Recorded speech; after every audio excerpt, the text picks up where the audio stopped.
In a major boost to bilateral ties, Commerce Minister Piyush Goyal met U.S. officials in New York on the 22nd of September. Meanwhile, sources confirm talks went well, accelerating negotiations for a bilateral trade agreement. Now remember, U.S. and India have been negotiating for a trade deal amid President Trump's tariff threats. My colleague Natasha gets the latest. Some new inside track on that Indo-US trade deal and what's going on with it, whether Union Commerce Minister Piyush Goyal has had talks already or not. And I just want to remind everyone that the ministry had confirmed that he would be in the United States and talking to US trade representatives on September 22nd, Monday. But after they put out that statement, there was a lot of uncertainty. We were not able to confirm whether he was in New York, and the Indian side remained very tight-lipped. We didn't hear anything from the United States side either.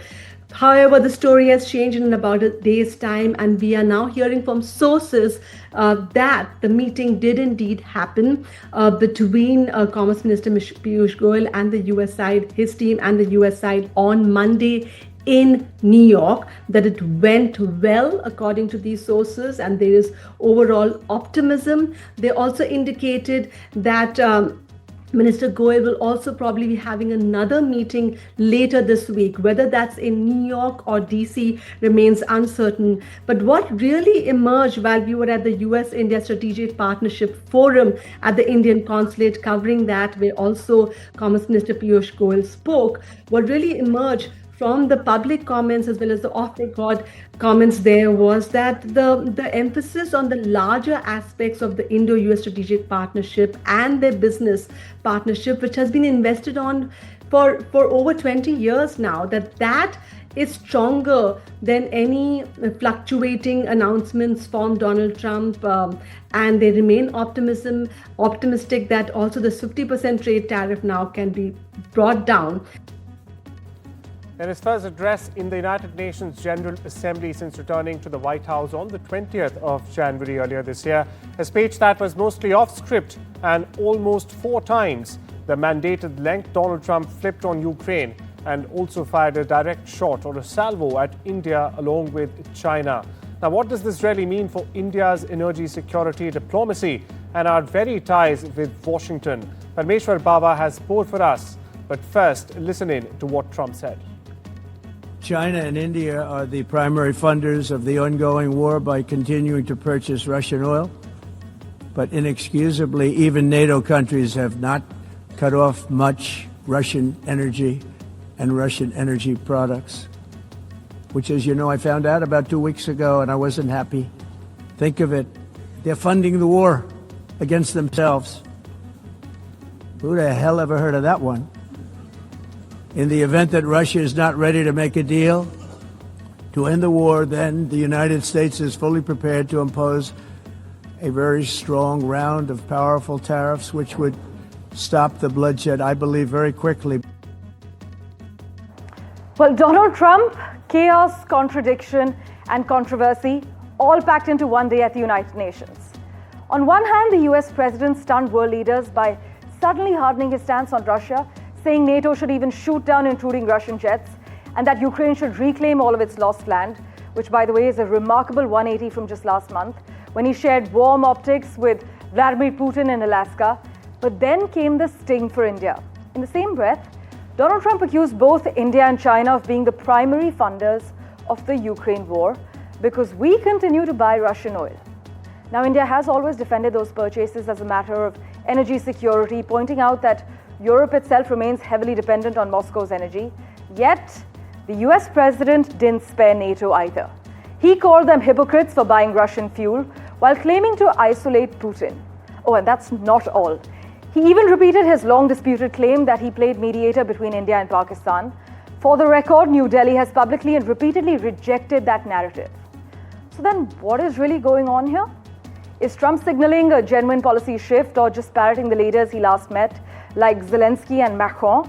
And closer home, should India actually brace for economic penalties like the threatened to have 25% US tariffs on Russian oil imports if Washington pushes harder? Well, at this point, just think about the irony. A US president calling India a war funder while American allies themselves keep buying Russian energy. Think also of the stakes, because Trump's words, however erratic, can ripple through NATO, through Europe, and yes, New Delhi as well. Well, US President Donald Trump said Tuesday that Ukraine can win back all territory lost to Russia. It's a dramatic shift from the US leader's call on Kyiv to make concessions to end the war just a few months earlier. Now, Trump offered his position in a social media posting soon after meeting with Ukrainian President Volodymyr Zelensky on the sidelines of the United Nations General Assembly, which is currently underway. Trump in part wrote, "I think Ukraine, with the support of the European Union, is in a position to fight and win all of Ukraine back in its original form. With time, patience, and the financial support of Europe, and in particular NATO, the original borders from where this war started is very much an option." Here's Trump for you, followed by my colleague Natasha Israni decoding the US President's speech. What progress do you think has been made on ending Russia's war against Ukraine since the last time you saw President Zelensky? Well, the biggest progress is that the Russian economy is terrible right now. It's, as you know, it's crashing. And that, frankly, Ukraine is doing a very good job of stopping this very large army. It's pretty amazing. You know, this is a war that should have ended in 3 days, 4 days. People said it was going to be very quick, and you got to hand it to the Ukrainian soldiers and everybody involved. It's still going on, and that's not a good thing for Russia. This was supposed to be quick, and it looks like it's not going to end for a long time. Yes, a sudden and striking rhetorical shift by President Donald Trump when it comes to Russia and Ukraine. Remember, earlier, the president had said that he thought Ukraine would have to cede some of its territory to Russia in order to make this peace deal. He said that around the time that he hosted Vladimir Putin, the Russian president, in Alaska in August, where he really laid out the red carpet for Putin, who he had earlier called a friend. That seemed to have produced nothing really, because soon after those talks, Russia was back striking Ukraine, something that Donald Trump is clearly not happy about. He had boasted earlier of being able to end wars quickly, even as he was campaigning for the presidency. That didn't happen when it came to Russia and Ukraine. He was not able to leverage this relationship that he said he had with Putin. So now we're seeing a change where the president said that he actually thinks Ukraine is in a position to win it all back. A really big change, and it really shows the frustration that the president has now with the current situation, where he hasn't been able to crack the code in ending this war, his frustration with Russia. And he also expressed a lot of frustration towards the European Union, saying that they need to stop buying Russian oil. In his address to the United Nations General Assembly, which went on for about an hour, he again indicated that he thinks India and China are funding the war by importing Russian oil. And India has already said earlier that it needs that oil. In fact, they think that importing the Russian oil also helps the oil markets overall. In fact, some of that oil, which is imported by Russia and then imported by India and refined in India, then finds its way to the United States. Anyway, that's a lesser known fact. So going back to Donald Trump, a change in tone, a real effort by him to put further pressure on Russia, also threatening powerful sanctions possibly in the future. How this really impacts the Russian side remains to be seen, but for now, definitely a very probably pleased Ukrainian President Zelensky, who met with Donald Trump here in New York the same day as Trump's address in New York on the sidelines of the United Nations General Assembly. And in what's going viral, US President Donald Trump appeared to laugh it off Tuesday when an escalator and a teleprompter both malfunctioned during his UN visit. But for the US officials, this was no laughing matter. The White House has called for an investigation, believe it, into what the moving stairway was stopped on purpose. Take a look. And I don't mind making this speech without a teleprompter, because the teleprompter is not working. I feel very happy to be up here with you nevertheless, and that way you speak more from the heart. I can only say that whoever's operating this teleprompter is in big trouble. We stay with the U.S., where Pakistan Prime Minister Shehbaz Sharif met U.S. President Donald Trump on Wednesday. Now, this meeting was on the sidelines of the high-level 80th session of the underway United Nations General Assembly, or the UNGA, in New York. The meeting happened during a gathering of Arab Islamic leaders hosted by Trump and the Emir of Qatar, Sheikh Tamim bin Hamad Al Thani. Now, reports also indicate that Pakistan PM and US President will hold a one-on-one bilateral meeting at the White House in Washington, D.C. on the 25th of September. My colleague Vishal Vivek joins us for more on this. Vishal, why is there no official statement that has come out from either side? Is it safe to say or consider in this case that this was just another photo op for Sharif and for Trump? That seems to be it, Arjun. And it also seems to be a precursor to the main meeting that is supposed to happen tomorrow on September 25th. Many in the Pak media had already reported that both the leaders will be meeting on September 25th on the sidelines of the UNGA, and that is what is expected to happen. What the Pak Foreign Ministry has officially said about this, quote-unquote informal meeting is that it's exactly that. It's an informal meeting. So there are no official releases as to what was discussed. It just seemed to be, Trump engaging with both the leaders of the Pakistani side for a few seconds after the big meet with the Arabian leaders. There was nothing big discussed, as we have seen in the reports and from what we have gathered. But we'll surely have some updates when the big meeting between both the leaders happen tomorrow. That is when the main meeting is supposed to happen. And also some reports indicate that the Pak Army Chief Asim Munir could also be there. That would also be one of the biggest updates on the sidelines of the UNGA. What is discussed in that meet will be followed by international media. So we'll have to wait for that. But we've seen in the recent past that many from the US and the Pakistani administration have been meeting repeatedly in the wake of Operation Sindoor, sort of signifying that their ties have solidified in the wake of that big operation. So we'll have all of that in the next in the next 24 hours when the big meet happens. So thank you for getting us the latest there, Vishal. Moving on, but staying with the UNGA, French President Emmanuel Macron has said that Donald Trump cannot win the Nobel Peace Prize unless he ends the war in Gaza. Now, speaking in New York, Macron argued that only the US has the leverage to pressure Israel since Washington supplies its weapons. While Trump, meanwhile, while addressing the UN, rejected calls for Palestinian statehood but insisted he wants peace. Here's more. Why yesterday 11 countries did recognize Palestine? Not as, it was not a decision taken like that, neither by UK, nor by Canada, nor by France. It's just a big change. President Trump is totally right. Nobody forgets the 7th of October. I went there a few days after.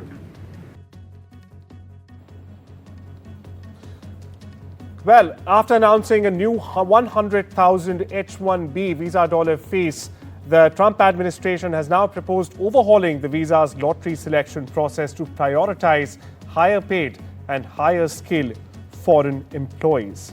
We get you more.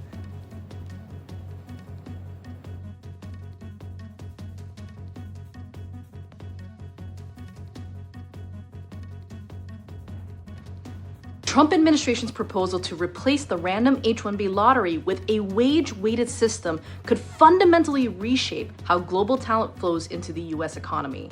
In effect, an engineer offered $150,000 at Meta might now have multiple lottery entries, while a junior developer at a startup earning $70,000 might only get one. This tilts the system towards established companies that can pay at the top of the market and away from emerging firms that rely on younger talent. Over time, the rule doesn't just influence who secures a visa. It could accelerate a shift towards a more senior, higher paid tech workforce and redefine how America competes globally. Stay with the US, where Jimmy Kimmel returned to the late night television on Tuesday, nearly breaking down as he addressed his controversy that led to the suspension to begin with. Fighting back tears, Kimmel insisted he never intended to make light of Charlie Kirk's murder. He also added that he was not blaming any group, but acknowledged his remarks may have felt ill-timed or unclear. Now, Kimmel's emotional statement comes as his show resumes amid a heated debate over free speech in America. Meanwhile, here's what Kimmel said. I've been hearing a lot about what I need to say and do tonight, and the truth is, I don't think what I have to say is going to make much of a difference. If you like me, you like me. If you don't, you don't. I have no illusions about changing anyone's mind. But I do want to make something clear because it's important to me as a human, and that is, you understand that it was never my intention to make light of the murder of a young man. I don't think there's anything funny about it. I posted a message on Instagram on the day he was killed, sending love to his family and asking for compassion, and I meant it. I still do. Nor was it my intention to blame any specific group for the actions of what it was obviously a deeply disturbed individual.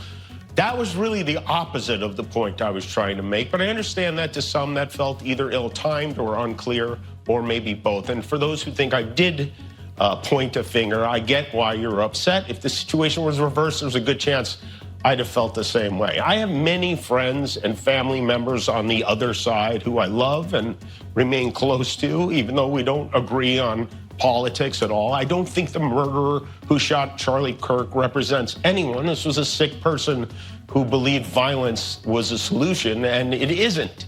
Ever. And also, selfishly, I am a person who gets a lot of threats. I get many ugly and scary threats against my life, my wife, my kids, my co-workers because of what I choose to say. And I know those threats don't come from the kind of people on the right who I know and love. So that's what I wanted to say on that subject. We shift our focus eastwards now, where at least 14 people were killed when a decades-old lake barrier burst in Taiwan. A government official said Wednesday. Now, this after Super Typhoon Ragasa pounded the island with torrential rainfall. Ragasa lashed the northern Philippines and Taiwan on Monday with heavy rain and strong winds, forcing thousands to evacuate altogether. Now, the barrier lake in eastern Hualien County burst Tuesday, washing away a bridge and also sweeping into a town.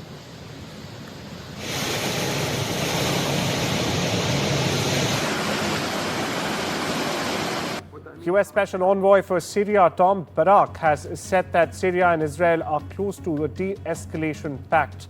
Israel would halt strikes if Syria keeps heavy equipment away from the border. Talks continue, meanwhile, on the sidelines of the UNGA, which is currently underway. The Trump administration is pressing for a breakthrough, but mistrust lingers after decades of hostility and recent clashes.